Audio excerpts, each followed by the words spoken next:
Yung sa harapan ng Lord, in-illustrate ko to last time. Halimbawa, si Jesus Christ. Halimbawa lang na. Kasi, Jesus Christ, hindi. Halimbawa si Jesus Christ. Listen very carefully. That is our foundation of our faith. Ayan si Jesus Christ. O kaya ito yung God the Father. Hindi ka pwedeng humarap doon. Yung haharap ako kagad sa God the Father, ito po ako. Kayo po lang Almighty God. Hindi pwede yon. Kaya yung Ama, tatawag ka ng Ama-Ama bago hindi mo naman nakikilala si Jesus Christ. Hindi yon. Bago ka pa humarap sa Ama, ito muna si Christ. Si Christ ang naharap sa Ama para sa atin. Okay? Nakuha mo?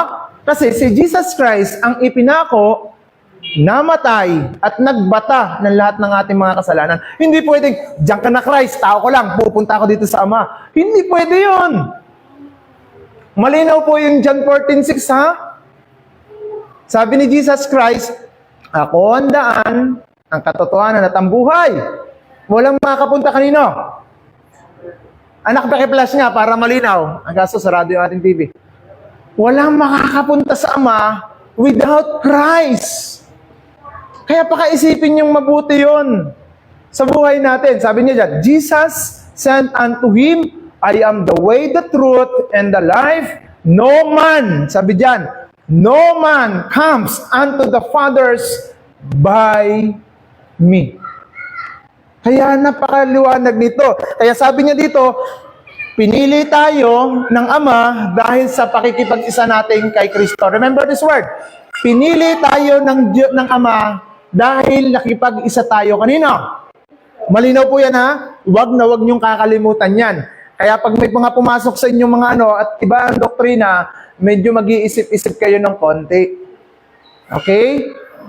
Kaya tuloy. So sabi niya dito, para maging banal. Ngayon, ang tanong dito, tayo po ba ay hindi nagkakamali na tayo naging Christian? Nagkakamali pa rin. So meaning to say, nagkakamali pa rin ako. Paano ako nito sa Lord? Paano ako nito sa Diyos? Ang ganun Paano ako nito? Nagkakamali pa pala ako. Minsan natatanong niyo po ba sa buhay natin? Paano na lang ako? Nagkamali na naman ako. Ipapako uli si Kristo. Ganun no. Sabi ng Panginoon, I am your attorney. Ako yung inyong mediator sa Father. Hindi niya titingnan tayo sa ating karumihan. Titingnan niya kung tayo totoong nakipag-isa kay Kristo. Kaya nga, not the only you say, accept Jesus Christ as my personal Savior, that is enough. No. Dapat nauunawaan nating mabuti kung ano si Kristo sa buhay natin. At kung tayo tinubos si Kristo, ang sabi ng Panginoon dito sa anong unang bagay? Pinili niya tayo upang maging anak para daw? Upang tayo'y maging banal. Ngayon, paano ang kabanalan nito? Through the Holy Spirit. Yun yung tanda ng tatak. Ngayon, Pastor, paano po yan? Kristyano pa rin ako, nagkukulang, nagkakamali. Nagkakamali ka, pero hindi ka namumuhay sa pagkakamali. Yung tingin ba natin na tayo naging Kristo ay naging Kristyano, mas lamang pa tayo sa ginagawa nating mali, ay parang may mali din sa relasyon niya sa Panginoon noon. Kasi pinili niya tayo para maging banal. Paano tayo naging banal? Dahil kay Kristo. Ngayon, pangalawa, sabi niya dito, pinili niya tayo upang maging banal at walang kapintasan sa harapan niya. Ngayon, paano tayo mawawalang kapintasan? Eto na. Hindi, sabi ng John 3:17, 18, hindi na hinahatulan ang sino man nakipag-isa kay Kristo. Genuine yun. Hindi yung pag sinabing, Christ, kaibigan ko siya, buddy ko siya. Hindi ganun yun. Genuine relationship yun. Kaya sabi dyan, hindi na hahatulan ang sino man nakipag-isa kay Kristo. Kasi yung verse 16, yung verse 16 kasi niyan, John 3:16 binigay ang kanyang bugtong na anak at upang ang sino mang sumampalataya ay hindi mapahamak. Saan ba mapapahamak ang tao? Doon sa kasalanan natin. Pero ang sino mang tumanggap sa Kanya ay hindi na mapapahama. Kaya pagdating sa verse 17, for God sent not the Son into the world to condemn the world, but the world through Him might be saved. Yun ang sinasabi niya doon. Kaya nga sabi niya, iligtas. Pagdating doon po sa 18, wala nang kahatulan ang mga nakikipag-isa o sumampalataya kay Kristo. Ngunit, ang hindi mga sumasampalataya, may hatol na. Nakakuha niyo? Kaya wala nang para walang dungi sa harapan ng Lord, kasi binayaran na ng Panginoon yung kasalanang meron tayo. Kung totoo ang ating relationship sa Panginoon. Sana nakukuha natin ito mga kapatid. Napakahalaga po nito. Kinakailangan kasi yung word na born above. Kaya nga si Nicodemo, nung kinakausap niya doon sa John papasok pa ba ako sa sinapupunan ng nanay ko, kalaki-laki ko? Ay, hindi natin nauunawaan yun. Yung ibig sabihin, yung pagiging born again, isinilang ka sa pamamagitan ng banal na Espiritu, at sa pamamagitan ng banal na Espiritu, pinanunumbalik tayo sa Diyos. Hindi tayo makakapunta sa Ama without Christ. At ano pang sabi niya dito? Tandaan niyo yung dalawa. Pinili niya tayong maging anak upang tayo'y sa pamamagitan niya, tayo'y maging banal at walang kapintasan. Okay, walang kapintasan yung pangalawa. Dahil, ito na yung grace. Dahil sa pag-ibig niya. So, wala ditong sinabi na kaya ka naging malinis, kaya ka pinatawad sa kasalanan dahil ikaw ay mabait, dahil ikaw ay religyoso, dahil ikaw ay nasambang Kristiyano, or any kind of religions that you are part. Hindi dun Kundi makikita natin yung grace doon ng Panginoon. Anak, doon sa verse 4 pa rin. Makikita pa rin natin doon sa pag-ibig ng Diyos. Yung pagmamahal ng Diyos. Nakukuha nyo? Wala tayo. No one can effort to earn the everlasting life, to earn the Holy Spirit, unless you are connected in Christ genuine. Okay, ha? Ephesians chapter 1 verse 4. Okay, hindi kung kahit na kayo ay sambang Kristiyano, kung hindi genuine relationship natin. Ito, tingnan nyo. Kanina, that wood should be holy and without blame before Him in love. Ito napakahalaga dahil sa pagmamahal niya. Anak, may kasunod na ito? Because He loved. Sabi niya dyan. Yung pagmamahal niya. Kaya, wala tayong effort. Wala tayong effort sa anumang bagay, He chose Him before the creations of the world to be holy and blameless in love. Mas maganda sa NIV. In love. Kaya, mga kapatid, ito yung challenge dyan. Bilang tayo'y Kristiyano, nagkaroon lang tayo ng buhay na walang hanggan dahil dun sa pagmamahal niya. Ganito, sa realistic o kaya sa pangkaraniwan, pag mahal na mahal ka ng iyong asawa, dahil mahal na mahal, okay lang saktan, mahal naman ako Bago, sasabihin mo rin, mahal ko rin kasi, cute ay, mga ganong klase, kumisan ang cute-cute din natin sa harapan ng Diyos. Ang buti-buti ng Panginoon, napakawalang hiya natin, sorry for my word. Ganon Kaya dito makikita natin, yun sa pagpili natin before the creation of this world, para maging banal tayo at maging blameless in His sight. Sabi niya dyan, dahil sa pagmamahal. At ang tawag natin doon, biyaya. Kaya isipin niyo mga kapatid, ang different nito sa biyaya lang tayo ng Diyos, kaya tayo naging anak niya. Kaya sa akin kong sinasabi sa inyo, may mga post ako, huwag ninyong tingnan ang sarili nyo kung kayo ay maraming kahinaan. Anak, paki-flash nga yung 2 Corinthians chapter 12, rather verse 10, para makita nyo po dyan. Wala yan sa script ko, pero papakita ko sa inyo. Baka kasi, ayoko po sa sambang Kristiyano kasi nagiinom ako, kasi naninigarilyo. Perfect si Paul, parang hindi niya na kailangan ng Diyos. Kasi kaya ng taong maging perfect. Pero yung word niya dyan, he said, my grace is sufficient. Nakukuha nyo? Kaya yung mga asawa ninyo, anak ninyo, na sakit ng ulo ninyo, huwag niyong titigilang ipanalangin, ayayin ng ayayin. Maybe hindi sumama, mahalaga ni yaya. Yung iba nga sa birthday yan, walang yaya-yaya, dumadating eh. Oh. Ay di lalo na ito sa buhay na walang hanggan. O yung iba nga, binibigyan talaga ng invitation. Nakakalusot pa rin kahit walang invitation. Yung iba pa, nagsusupot pa. Wala lang invitation. Kaya kung minsan, ito yung isipin nating mabuti. Kaya ang sabi niya dyan, sa pamamagitan lang ng biyaya ng Panginoon. Ay, doon kayo natatawa pag kayo napunta. Ganun ba kayo pag napunta kayong handaan? Hindi na kayo invite? May supot pa? Hindi naman po, Pastor, sinupot. May baunan. Abaw, sosyal. Kaya kung minsan ganun din tayo, no? Yung invitations of His love, kung minsan, yung pagmamahal ng Diyos, pag hindi mo masyadong naunawaan, napakadaling abusuhin. Ngayon, kayo bang mga nanay, mga magulang, pag inaabuso tayo ng ating mahal na anak, ano nararamdaman nyo? Mabigat. Sabihin nyo na, galit kayo. Oh.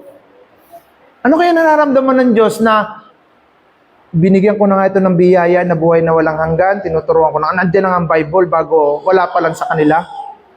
Ano kaya paramdam ng Lord doon? Buti na lang, yung biyaya niya in love. Not the requirements. Walang requirements.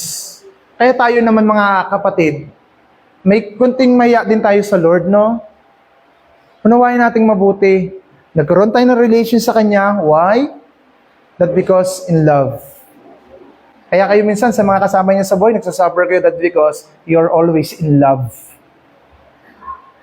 Diba? Kaya ganun din eh. Grabe yung pagmamahal ng Diyos sa tao. Parang lagi niyang ipinapadama yung pagmamahal niya.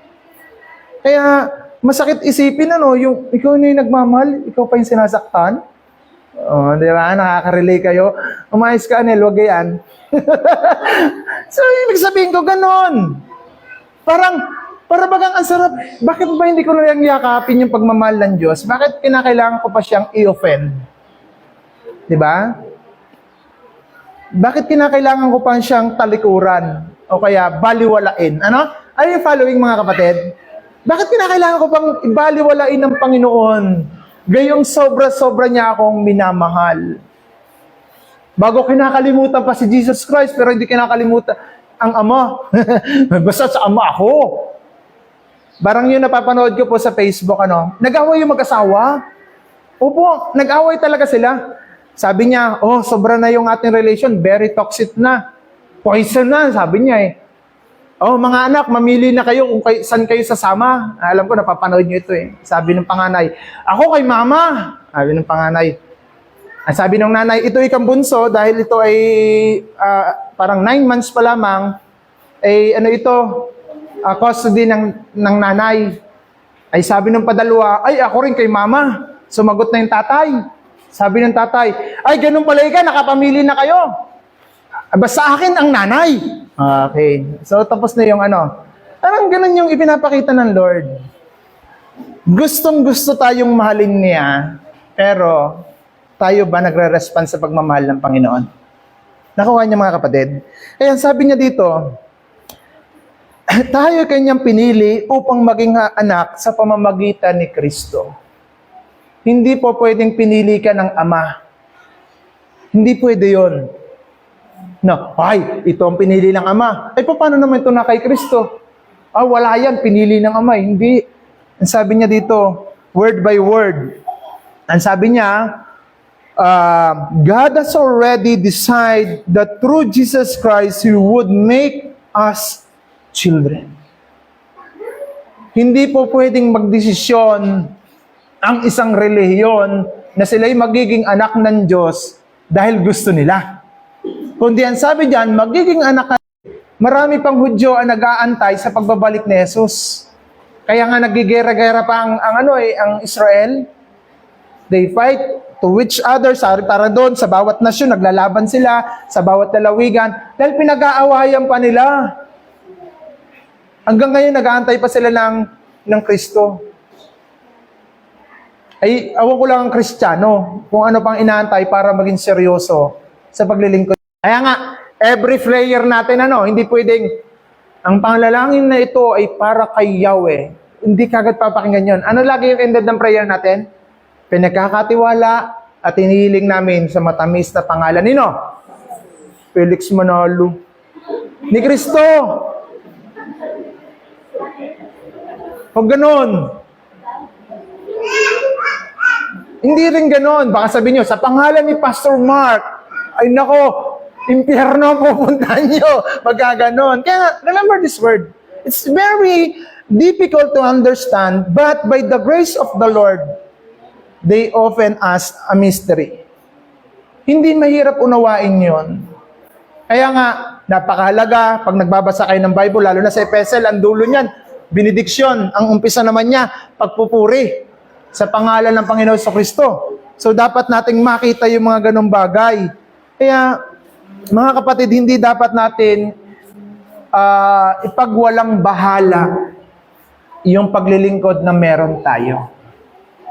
Ha? Parang yung nababasa ko noon na pocketbook. Nagbabasa ba kayo noon? Yung mga lately 90s yan, di nagbabasa eh. Wattpad nata yan, O kaya, e-book. Yan, e-book na yan, mga yan eh. Doon, ipinapakita, nung alam ni George na mahal siya ni Gretchen, pares yan, Talagang, ang response nitong lalaki sa pagmamahal ng kanyang babae, talagang we served as well. Parang ganun. Grabe yung sacrifice na ginawa ng aking asawa sa akin. So, I served as well. Parang, ang response niya dito, tutugunan ko ng sabot na makakaya ko. Kaya nga, minsan, sa isang relationship, ganito eh. Tatandaan ko yan eh. Pag sinabing I love you, ang response natin, I love you too. Dapat sana ang response nun, hindi yung mahal din kita, hindi. Kinakailangan tatapatan ko. Di ba? Pag sinabing I love you too. Gutom ka na, I love you too pa rin. Bukol lang mata mo, I love you pa rin. Hindi ganon. Kasi may isang term ako narinig nun eh. Sabi niya, hindi ako magsasagot ng I love you to, pero sisikapin kong tumbasan. Kasi, ang word I love you sa Bible is not only word. We need to express. Tama? Kaya minsan sasabihin natin, I love you, Jesus. Pero tingnan nyo naman ang works natin para sa Kanya. Are you following? Tanongin ko kayo, mahal niyo po ba si Jesus? Oh, lahat! Pero tingnan niyo naman yung act natin. Ganun ba naman yung mahal si Jesus? Lagi nakakalimutan pag Sunday. Nakakalimutan pag masarap ang ulam. Pero pag walang ulam, Lord, hanggang kailan kami bagoong? Di ba? Diyan lang natin naalala. Are you following? Ganun eh. Kasi napakatindi ng pagmamahal ng Diyos sa atin. Nakakalimutan lang natin. Pero, kanina, ipinapakita ko lang sa inyo si Paul, maging si Pablo, inaamin ang kanyang pagkukulang. Pero, yung pagkukulang ba ni Pablo ay hindi ari sa Lord? Hindi yun eh. Kasi, we are chosen by God in love. Amen? Pinili tayo dahil tayo mahal. Pero, masasabi mong pinili ka? Yung para bagang, di ba nagsasakay tayo? Dito medium, dito big, dito ang pickles. Halimbawa, Halimbawa ba? Medium kaya nilagay ko dun sa pickles. Di ka kapuna-puna ka doon? O kaya pickles kaya nilagay ka dun sa super big. Uy! Ibang klase ito. Di ba ganon? As a Christian, mula dun sa bulok, ano na ba ako, nak? Okay. Halimbawa, mula nyo na ito, parang mga Kristiyano. Di ba? Kaya isipin natin yon. We are select and choose by God to separate the old sinful nature to become a new creation. Amen? Kaya tandaan po natin, hindi ko kayang tapusin kagad to. Napakalalim ito. Kaya tandaan natin, itong challenge word, you must be born above. Kaya na kailangan ipanganak ka above. Hindi po pwedeng ipinanganak tayo sa nature way ng tao. Ano tayo? Makasalanan. Nabubuhay sa kasalanan. Yun ang ibig sabihin. Kasi from the very beginning, and Psalms 51, sa mga verses dyan, 5 ata, kung di ako nagkakamali, sa sinapupunan pa lang ng Ama, pakasalanan na tayong lubos. Kaya isinilang tayong mayroong kasalanan. Pero, pinili tayo ng Diyos sa pamamagitan ni Kristo para maging kanyang anak. Ang ibig sabihin po noon, born above. Kaya hanggang doon lang po ako. Magandang umaga po. Tayo po lahat ay tumayo at tayo ay magpasalamat sa ating Panginoon. Let us pray. Ama namin Diyos na dakila, nagpapasalamat po kami sa oras na ito. Salamat po sa iyong kabutihan. Thank you for teaching us about born above. Hindi ka namin pinili, kundi pinili mo na maligtas kami, pero tulungan mo kaming maging totoo sa aming relation sa iyo. Salamat sa iyong anak na si Jesus, na nagbukas ng bagong daan upang magkaroon ng bagong buhay ang tulad namin, Panginoon. Panginoon, tulungan mo kami na makarealize po kami dito. Ma-challenge po kami sa Ephesian roads, kung saan, Panginoon, makita namin yung buhay na aming nilalakaran ngayon, which is very connected unto you. And then, sa lahat ng aming works, the giving of praising your name sa aming buhay, kaya tulungan mo po kami, Panginoon. Umaasa po kami, nakakalingay, natuturuan mo kami, hanggang maging lubusan at maging totoo ang aming paglilingkod sa iyo. Kaya purihin ka, Lord, sambahin ka sa oras na ito. Sa ngalan ni Jesus, amen and amen. Good morning po, and then God bless us all.